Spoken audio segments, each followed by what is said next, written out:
হঠাৎ বিকট শব্দ, এরপর আকাশ জুড়ে ধোঁয়ার কুণ্ডলী। মুহূর্তেই মুখোমুখি সংঘর্ষে খণ্ডবিখণ্ড হয়ে যায় দুটি যুদ্ধ বিমান। যুক্তরাষ্ট্রের আইডাহো অঙ্গরাজ্যের মাউন্টেন হোম বিমান ঘাঁটিতে ঘটে এ ঘটনা।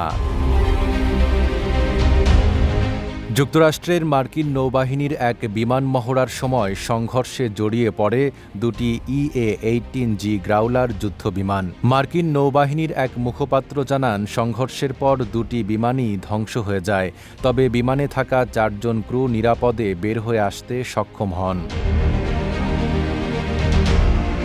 সংঘর্ষের পর বিমানের ধ্বংসাবশেষ ছড়িয়ে পড়ে আইডাহোর স্টেট হাইওয়েতে।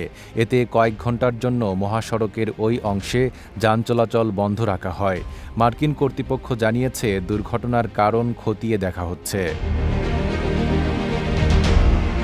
দীর্ঘ 8 বছর পর মাউন্টেন হোম বিমান ঘাঁটিতে এই মহড়ার আয়োজন করা হয়েছিল। এর আগে 2018 সালের মহড়াতেও একটি যুদ্ধবিমান বিধ্বস্ত হয়ে পাইলট নিহত হয়েছিলেন। এরপর দীর্ঘদিন সেখানে বিমান মহড়া বন্ধ ছিল। নাঈম আরাবী, ঢাকা পোস্ট।